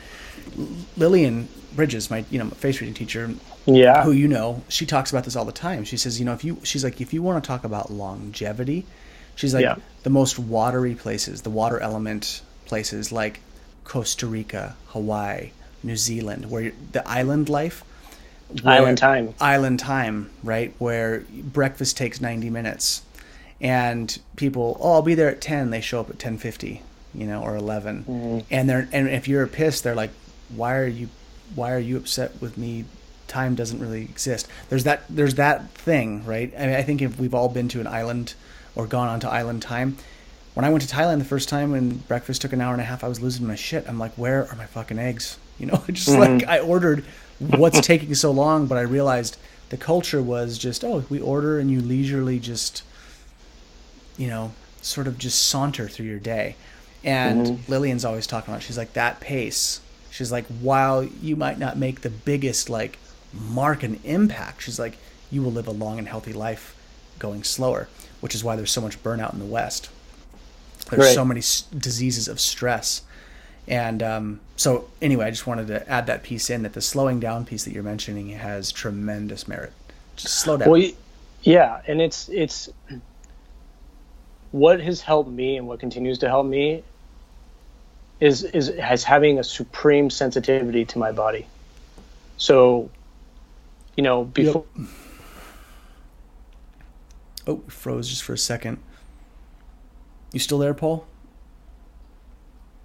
Oh, you'll come back in a second. So this is the way it goes, y'all. Skype recording. Unfortunately, we get the little bumps in connection and the slowdowns. You're back. Okay, you got me. Okay. Yeah. So before Chinese medicine school, I was taking antibiotics regimens like 7 to 8 times a year. Mm-hmm. Since starting school in February 2008, I've had to take antibiotics one time. And the only reason I had to, I'm pissed that I had to, was because I didn't get my herbs in time. And I was like, I had a bad chest cold. And I was like, I can't let this go any further. This is not safe. But how do I do that? It's because I'm super sensitive to my body. Mm-hmm. I know how to recognize the symptoms when my face gets flushed in a certain way. I know how to detect a change in my digestion and what that means for my lungs. I've cultivated that sensitivity to when I notice the smallest thing, I have an intervention before it gets out of hand. Right. So as a practitioner, I want to teach people how to have that sensitivity, because that's the most helpful tool you can give anybody for them to understand their body. Yeah. Yes, you can like get them feeling great with like treatments with herbs, and that is important because it's another way to have impact on people's health. But if I'm never going to see a person again, if I have like 3 months with them and they may not have access to all these herbs and everything that I give them, I want them to walk away with something. I want them to remember like, oh yeah, Paul helped me realize that I need to be vegetarian in the springtime and in the summertime and only eat meat in the fall, because when I eat meat in the springtime, I always get this horrible acne. I get a chest cold by June, and all these things fall in disarray. But if I make this one change, I feel that much better. Right. That's what I want to help people find. Yeah. I want people to find what their medicine is. And to do that, you get to the fundamentals and you guide them slowly to help them understand what all these different aspects of living, including eating and interacting and working, the impact that it's having on their longevity. Yeah. And there's, in my mind, if you don't do that, then you're just putting the cart before the horse. Yeah. You are. Yep. So, and then, the feedback I've gotten from patients, I'm like, nope, that works well. That works well. And my patients are just kicking ass, Yeah. It's a good feeling, isn't it? Yeah. It's a good feeling, when you're like, because it takes time too. I have to be patient. Yeah. Like as a practitioner, like us practitioners, it's difficult to allow a person to know what a person really needs. They come in, they're like, I don't want to be sick. I don't want to be sick. Like, I'm tired of living this way. And if you just fix them every time they come in, you're just fixing them every time without giving the chance for them to reflect on how they got there in the first place. Mm-hmm. If you don't give that pause to have that conversation, you're just like, okay, I'll fix you. I'll fix you. I'll fix you. Well, I don't know if I'm really helping them. Like, I'm just allowing them to continue doing what they're doing that put them in that state in the first place. Sure. That brought them into the room for me to fix them. Like I hear it so many times. It's like, Yeah. I need Paul to fix me. And it's like, I like that because it's like, pat on the ego's back. It's Sure. like, cool. I can fix you. Like, Right. your back's thrown out. I only need one treatment. I'll fix you. Like, Yeah. like I like that power. Yeah. But I also want people to take some ownership, of their health. And I want them to, because it's empowering and it ripples through your whole life. I mean, if it wasn't for this medicine and all these little things, the feng shui, learning about home, learning about the impact of friendships on my life and what medicine that is. Yeah. Learning how to be still and stop having so much and not have many desires that stresses out my heart, and just learn to like be simple and want simple things and find joy in simple things. If it wasn't for this medicine helping me find that and find out who I am and what I need, then I don't know if I wouldn't have the level of health that I have now. Yeah. I wouldn't be treating like 30 patients a week, like sleeping 3 to 4 hours a night with the kid, Right. and still maintaining my health. Like from Right. where I've come from, I'm strong. I'm doing really well because of this medicine and what it's taught me. And so I want to teach that to people slowly and steadily. Yeah. There's some cool threads in there that I would like to add to, when you said you're trying to guide people, right, to live a slower paced life, to get them into the fundamentals of what it means to take care of yourself. What I've seen in recent years in working with people and being really out of school and just learning how to hone Chinese medicine within my spectrum, of me, and how do I deliver it? How do I share it? How do I get the ideas across? The thing that I'm brought back to, and the thing that I've seen, is that people oftentimes think of health and wellness as a burden. This is something I have to do. It's this monkey I want to get off my back. Like, why can't I just be all right without having to put any effort in? So there's a burden. And there seems to be this obligatory authoritarian shame energy around it too, where it's almost like the health and wellness character or industry is like, you need to get your shit together and you need to be healthy. And people almost see the health process as like an overbearing parent pointing a finger, where they're like, another job. Yeah, it's another job, and it's another thing like, fuck you, don't tell me what to do. Don't push me. And I think when we approach our health and wellness like that, the thing I've seen with clients and with people that I'm working with, it's not sustainable in the slightest. And I think it's a trauma in the culture collectively, and the thing I'm trying to get people to do, to sort of piggyback what you're saying, the thing I'm always trying to reorient people to in terms of thinking about their health is, first of all, this is a game. Like, this is a game. Life, it's a game. Finding what works for your body mentally, physically, emotionally, spiritually, it's a game. So be willing to play some hands and to lose some hands, because you're going to lose some. You're going to eat some foods that do not agree with you. Just take note so that you're better equipped to win the next round. So I think when you get into this thing of you're going to have to try and fail and succeed sometimes as part of the learning process, think of it like a game. Be willing to explore some similar threads that I've heard other people say. Be curious. Approach health and wellness from a place of curiosity. Have a little bit of mischief, I think is really good, to be like, what can I get into? Like, what the fuck can I do to augment and uplift and polish what I've got? And I think that's the place, if people can get to that place as opposed to seeing it as a burden and an authoritarian figure telling them that they're bad and that they should have shame about not being as healthy as they could be, quote unquote. I think that's a big shift to get people for the buy-in, to think like, why should I be looking at this stuff? Why should I be considering being a little healthier and being a little bit more like that? And I think what happens is, and I know this to be true, a lot of people think that if you become healthy, that your life's not fun. They're like, if you eat healthy foods, they're boring, right? Healthy foods are boring. If you're gonna, if you want to have, if you want to feel good, you've got to do exercise, which people hate. There's this kind of like, people get very negative about the process. And it's like, God, first of all, life is awesome when you feel great. I think we can all agree. And feeling great can be a fun process if you're willing to explore it. But I also think you need the right type of guidance. I think that's why Right. you need practitioners who are willing to approach it with a light heart, who are reasonable, and people who Right. can. You do have to find a practitioner that carries something that you'd like to have. I think there's always You have to resonate. It's yeah. I say it to my patients all the time. It's teamwork. They're like, oh, like, thank you so much. And I'm like, this is us. And I really, it's two people working together. Yep. And without them showing up, without them doing their part, nothing I do is effective. Yeah. So we need to understand that we are doing this together. And, just to I totally agree with what you're saying. And one point that I see too is that somehow pursuing a slower pace, meditating, taking time, it's seen as a weakness. Yeah, it is in this culture. It is in this culture. Like, somehow you're losing your edge if you decide to meditate and to be quiet and not be quick to act.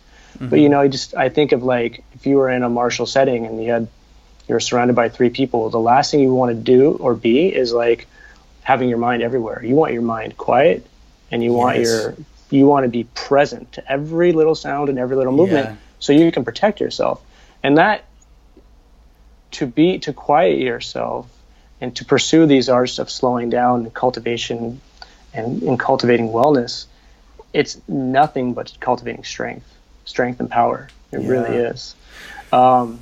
Yeah, well said, man. Well, and to again, just to add to that, Malik, my buddy Malik. Yeah, Malik's great. Yeah, it's great. I'm going to have him on the podcast. And Mo was a bouncer in Oakland for 12 years, the worst parts of Oakland.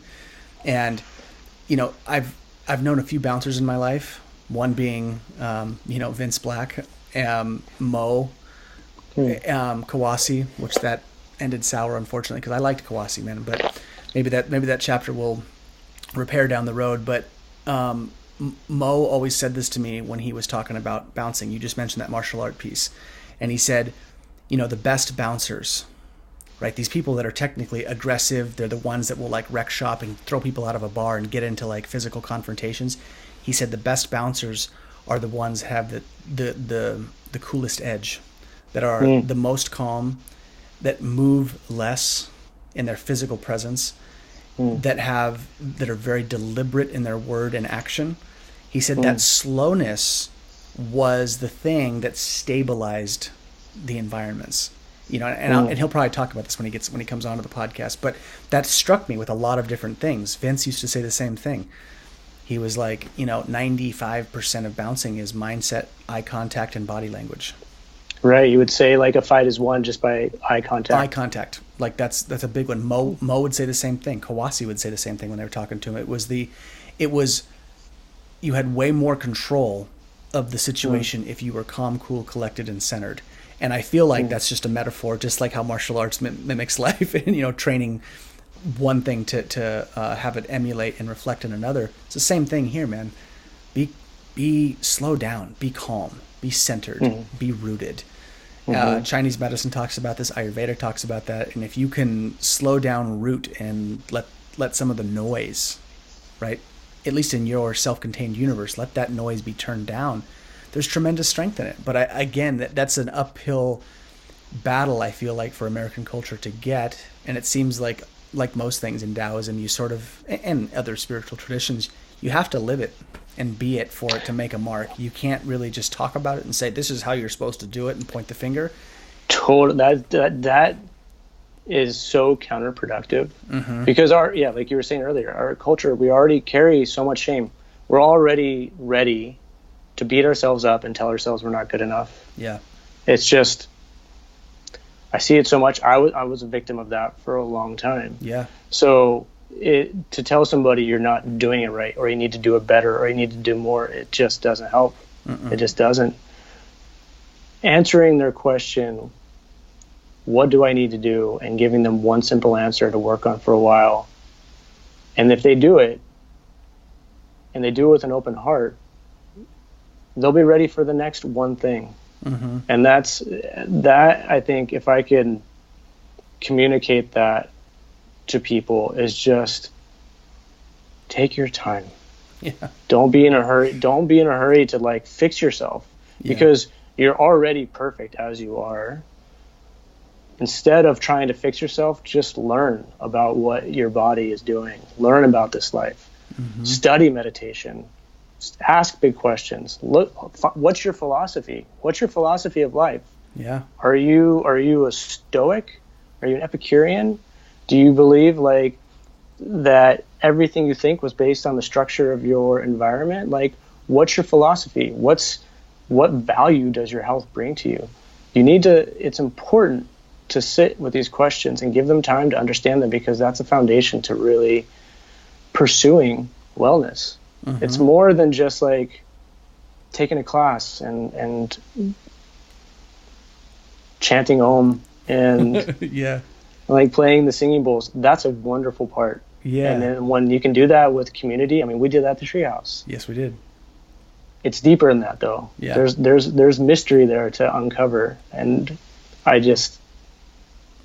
encourage people to go after it. Yeah. As you should. As your picture falls off the wall.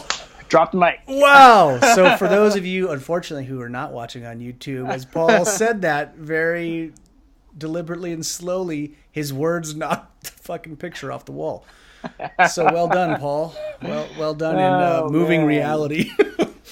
So, well, that's awesome.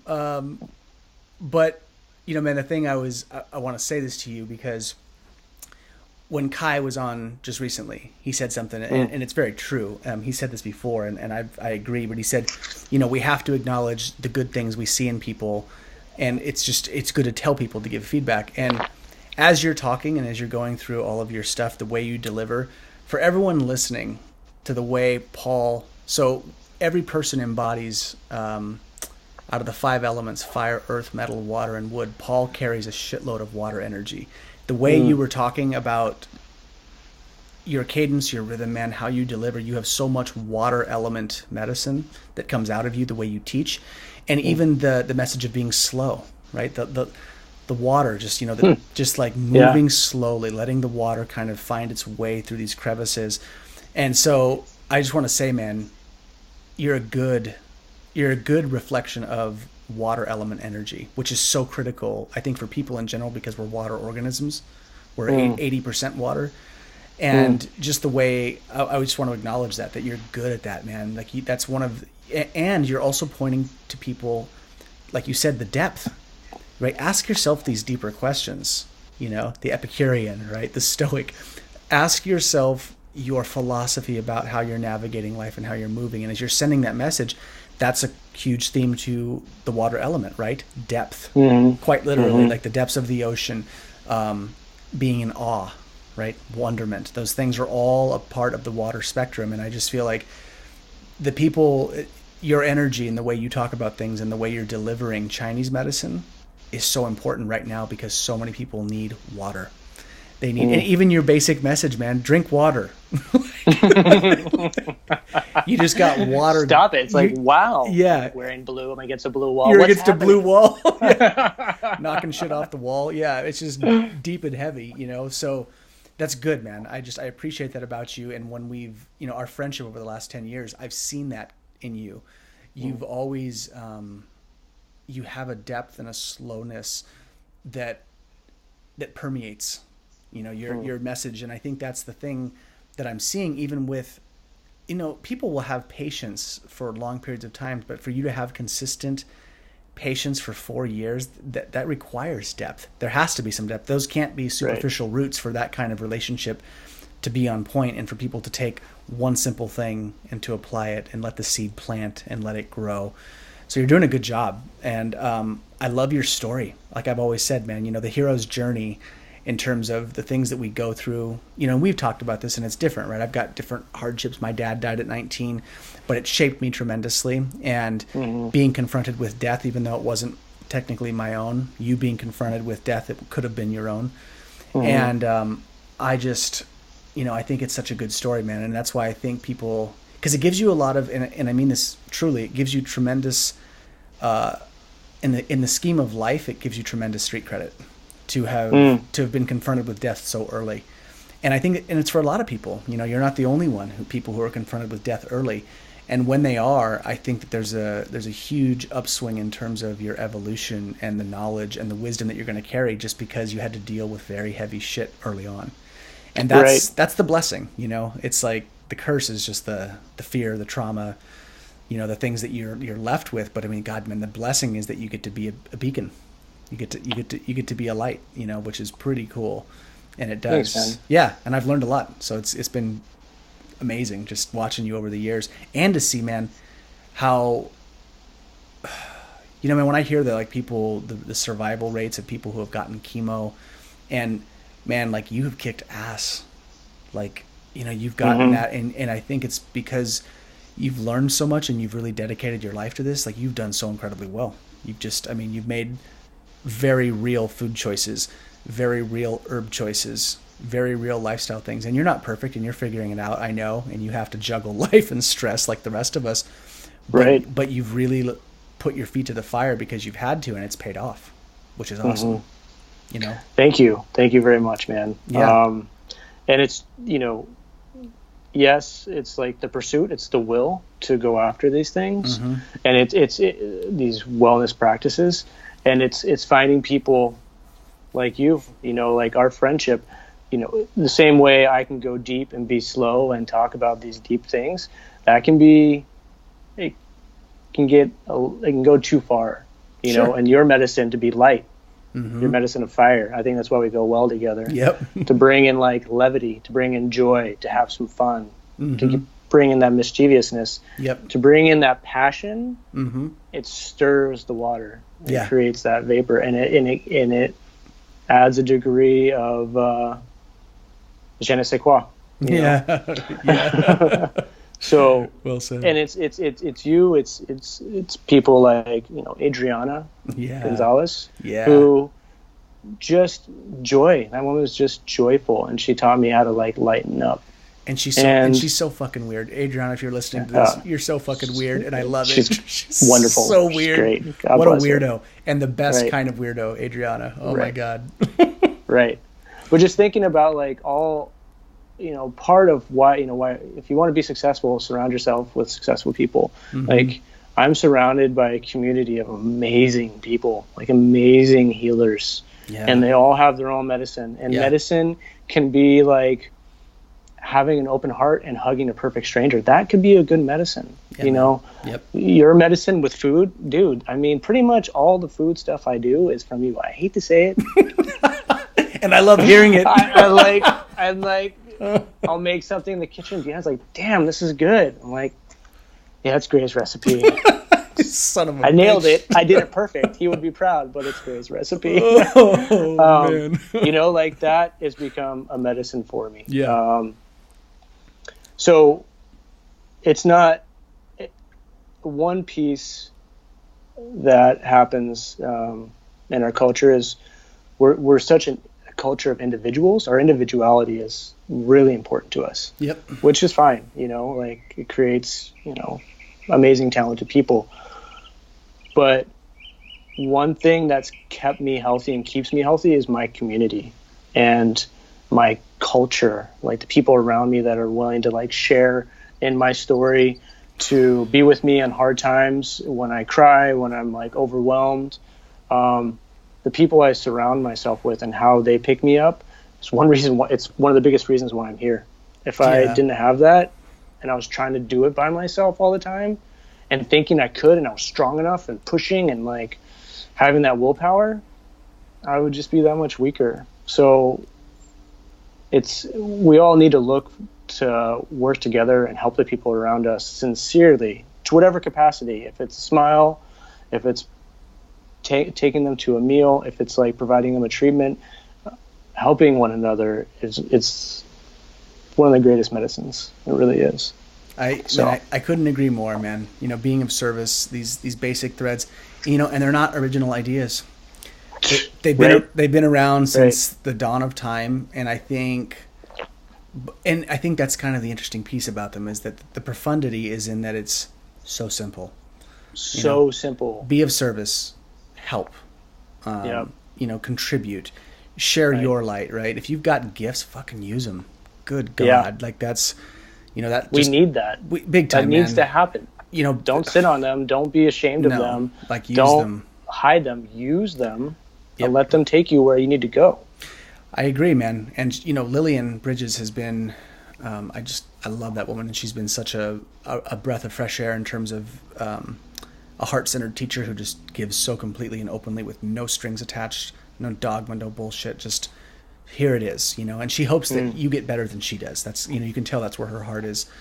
But one of the things she said, man, is that she said to me, and it's always sunk in. She's like, look, overusing your energy, your gifts, if you're an athlete, you can blow your body out, overusing your gifts will definitely tax your life force. She's like, but underusing your gifts is worse. She's like, and she's like, and both will make you sick. She's worked with people who by Chinese medicine standards, she's like, they didn't use their talents and they got sick. They got cancers. They got tumors later in life because they weren't using the things that they were given. And so I think it's a constant reminder just to be, if you're good at something and you have gifts, like, don't self-deprecate. I mean, sure you can, you could be humble and all these things, but use them, like don't sit on them. And I think that's a good message, man. And you're, I think where you and I share a similar passion with this medicine is that we're trying to, with as best we can, we're trying to do that. We're trying to help people to get them to use their gifts. Absolutely. It's funny. I had a face reading by her. She knew I had cancer. Didn't tell her she knew that. No, she knew, just like, wow, you just totally called that out. How did you do that? She's amazing. Dude. She's amazing. She's amazing.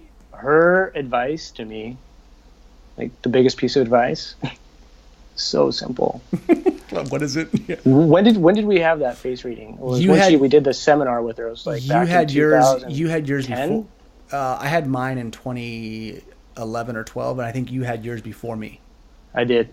So like 2010. Yeah. She was like, make boredom your friend. Wow. And I was like, what the hell? What? Like, what? Really? What does that mean? Like, what does that mean? So, how I do things, I like sit on it. I've been chewing on that for 9 years. And I'm like, that was the best piece of advice I could ever get. Because going through cancer, especially at a young developmental age, you see it as like, I'm going to live or I'm going to die. Okay? Right. This is my experience. I would assume there's many others in that position as well, but this is my experience. Yep. And so I built in that psychology to like, I'm going to live. Like, nothing's going to stop me. I'm going to do what I want, and I'm going to go for it. I was willful. Right. And it permeated everything. And even in terms of like success or failure, it was either success or failure. It wasn't, there was no in between. And when I sit with like yin yang theory, the ideas of like interdependence, intertransformation, there's a seed of yin within yang, a seed of yang within yin. There's a seed of opposite within its origination. I've learned to live in the like gray area. It doesn't need to be absolutes. Yeah. And what she was telling me was, make boredom your friend is just stop living so hard. Stop expending all your energy. It's okay. Just enjoy this moment. Enjoy yourself. Slow down. Back to slowing down. It's always been like the medicines or the feedback I get from these like big time practitioners. Slow down. Yeah. That's all you gotta do, just slow down. Isn't it reaffirming though when you get it multiple times from different areas?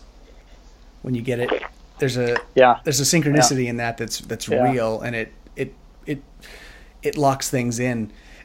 She, just to tell a cool Lillian story, I was always into her material just because it was interesting, and I'm visual, and I like faces, and I've drawn faces, and it's, I had an interest in it, but I wouldn't have studied with her if she hadn't called what she called.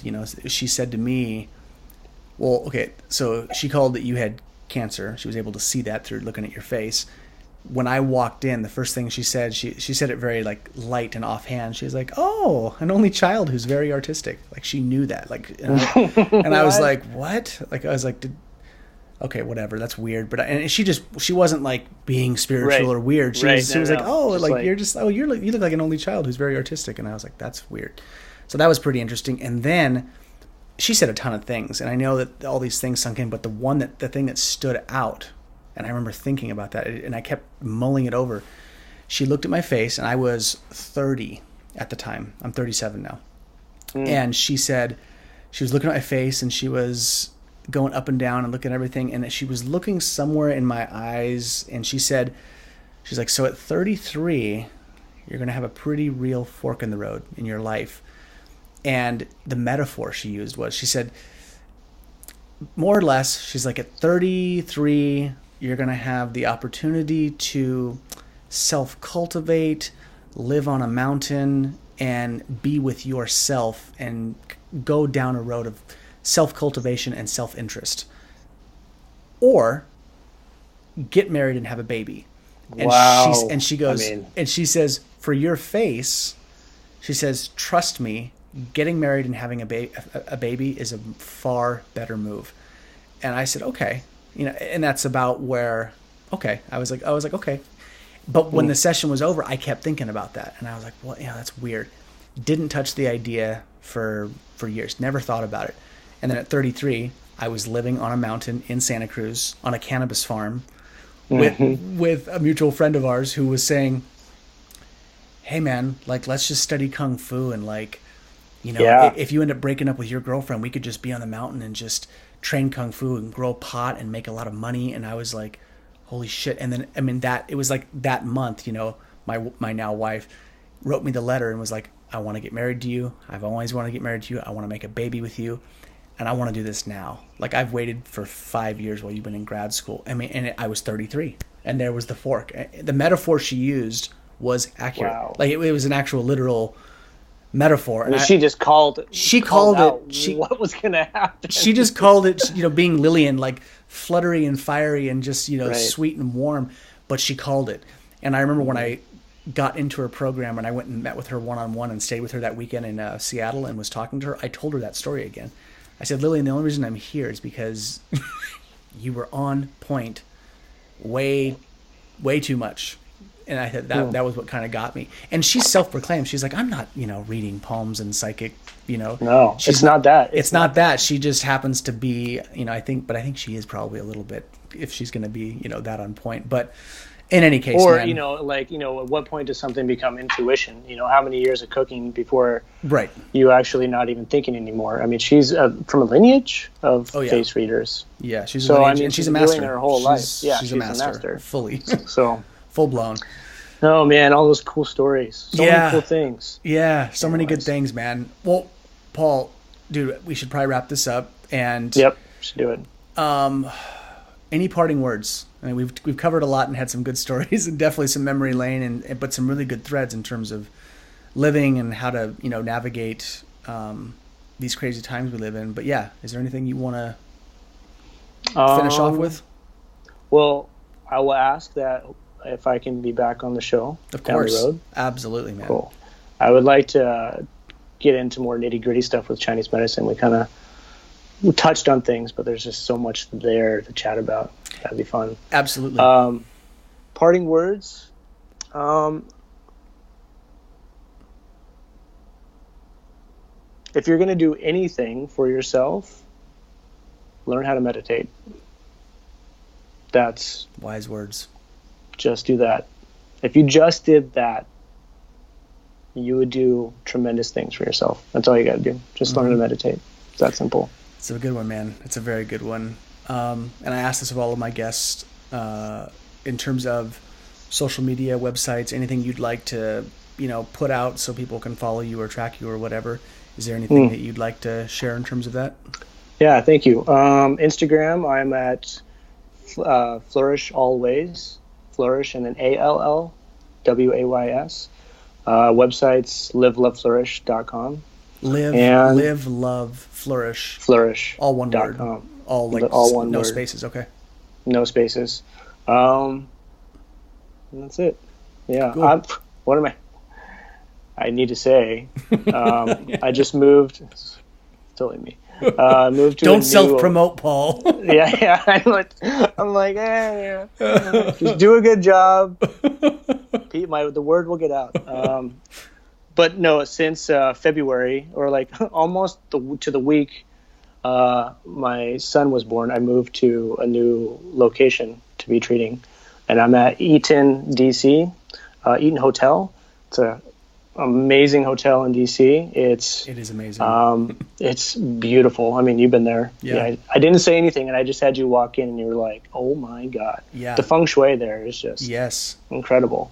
But more than that, they're really working to create an environment where thinkers, innovators come together and have these conversations of what we can do to really promote social justice. What changes need to have real impact on our culture to make change that's going to be inclusive, that's going to be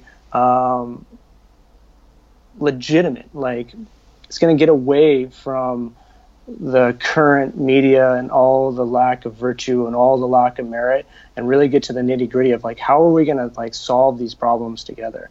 And the people there that work there are amazing. I'm learning so much from these people, and I'm just happy to be a part of that place and bring in that wellness piece and bringing in that narrative and sharing and sculpting that narrative. Mm-hmm. And, you know, if you're in DC, just go there and check it out. Like, just hang out in the space because it's beautiful. But I'm teaching Tai Chi there now. Yep. We're going to be doing a Tai Chi workshop third week of July, which I'm really excited about. I can't wait. Man, I'm very much looking forward to that event. That is going to be excellent. It's gonna be good. So full stop. That's it. I would say, you know, mic drop, but you already made your painting fall, so jeez, man, that stuff happens. I know. Like when I blew the transformer, you know, we all have our we all have our things. Okay, let's finish on that story. It was after, you know, you came to me like crying like a big baby because your girlfriend broke up with you. Eat shit, like, Paul. I need a friend. Like, all right, great, I'll be your friend. Oh my god. And you were like, let's go do some Bikram yoga. I had never done Bikram yoga. You know, I was still like doing it was all new to me. And we went to, I don't know what studio in Santa Cruz. Yeah. It was a 6 a.m. class. Yep. You know, I got there like early, and it was like maybe 5:55. And I'm sitting in the foyer of the yoga studio. It's like sun's coming up. I'm looking outside. There's a parking lot, and maybe 300 feet away, there's a telephone pole with those big, like, analog transformers on top. Yeah. And that's the view. I'm like, kind of like just sitting there. And as I look up, I see you come into vision, and you're right in line with that pole. Yeah. And as you align with that pole and our eyes lock, and you're like, hey, Paul, that transformer explodes. Yeah, so like, huge. Right over your head. And this giant ball of yellow gas erupted from it, and all the power went out in like the whole neighborhood. At that exact moment. Yes, it was a total coincidence. Absolutely. Yeah. But the timing of that, and what was like we were planning on doing that day, and just everything, I was like, I'm taking note of that. Yeah. That's interesting. Yeah. And thank God it happened, because even with the power out, I thought I was going to die in that class. Bikram yoga, man, that is not my jam. No joke, right? I hate that. I hate Bikram yoga. Oh, it's rough, dude. It's rough. Too hot. Yeah, it's rough. Yeah. Anyways. Well, good stuff, man. I love you, man. And thank you for Love you too, buddy. Yeah, thanks for being on the podcast and for just sharing openly and talking about your story, man. The vulnerability of going through the cancer, and just, you know, it's a story I think people need to hear, and to see where you've taken it, you know, truly making lemonade from lemons, man. You know, you've done a hell of a job, and you're helping people, and, you know, that's all any of us can do. So keep up the good work. Thanks, buddy. Thanks for having me on. You bet. Look forward to seeing you soon. Have a good time at CO's birthday. Tell him he said happy birthday. Actually, sadly, man, I saw a text pop up. Homeboy just got sick, so there's no party tonight. Yeah, I'm like, I know. I saw it and was like, I tried not to cry during the episode. But yeah, man. so CO, we love you. I hope you feel better, man. But anyway, man, thank you, buddy. We will have you back on the show for sure. And then, yeah, man, take care of yourself. All right, bud. Love you. Okay, love you too, man. Peace. Bye.